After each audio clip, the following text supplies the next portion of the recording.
আমার স্কিনের অবস্থা পুরো বেহাল অবস্থা। তো তার জন্য আজকে ভাবলাম একটু স্কিন কেয়ার আর আমি কিভাবে স্কিন কেয়ার করি সেটাও তোমাদের সঙ্গে শেয়ার করা হয়ে যাবে। তো তোমরা ভিডিওটা কিন্তু একদম অনেক দিন যাবত যেহেতু স্কিন কেয়ার করা হয় না, তো আমার স্কিনের অবস্থা কিন্তু খুবই খারাপ হয়ে গেছে। তো আজকে ভাবলাম একটু ভালোভাবে স্কিন কেয়ারটা করব।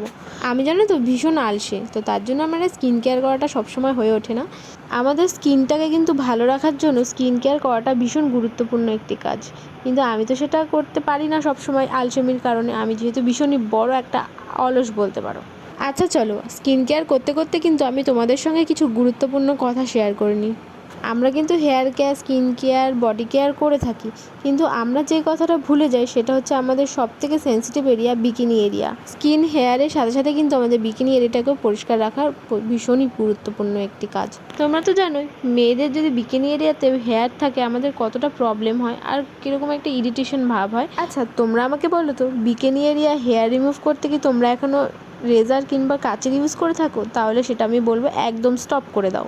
কাঁচি ও রেজার ইউজ করে থাকলে কিন্তু স্কিন কেটে যাওয়ার সম্ভাবনা থাকে, ইচিং ও র্যাশেরও সম্ভাবনা থাকে। এর সাথে সাথে কিন্তু আমাদের ইনফেকশন হওয়ারও চান্সেস অনেকটা বেড়ে যায়। এর জন্য আমরা বেস্ট সলিউশন খুঁজতে খুঁজতে আমাদের অর্ধেক সময় কিন্তু চলে যায়।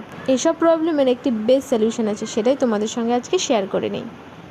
সেটি হলো এভারটিনের বিকিনি হেয়ার রিমুভাল ক্রিম। এই ক্রিমটি ইউজ করলে কিন্তু কেটে যাওয়ার সম্ভাবনাও থাকে না, আর ইচিং আর র্যাশের কোনো সমস্যাই থাকে না, কারণ এই ক্রিমটি কিন্তু একদম ন্যাচারাল ইনগ্রেডিয়েন্টস দিয়ে তৈরি, যার জন্য কিন্তু আমাদের স্কিনে কোনো রকম ক্ষতি হয় না। এই ক্রিমটির সঙ্গে কিন্তু একটি ম্যানুয়াল আসে, আর আসে দুটো এরকম কয়েন টিস্যু আর একটা স্প্যাচুলা। তো চলো কী করে ইউজ করবে সেটা তোমাদের সঙ্গে শেয়ার করে দিই। তোমাদের স্কিনের অ্যাক্টিভ হেয়ার এরিয়াতে ভালো করে ক্রিমটা এরকম অ্যাপ্লাই করে স্প্যাচুলা দিয়ে কিন্তু ভালো করে ক্রিমটা লাগিয়ে নিতে হবে। তারপর আমরা এখানে 10 মিনিট ওয়েট করব। তারপর আমরা একটি বাটিতে জল নিয়ে যে ট্যাবলেটটা ছিল সেটা কিন্তু জলে দিয়ে দেবো। দেখো ম্যাজিকের মতো কিন্তু কী সুন্দর একটি টিস্যু হয়ে গেল।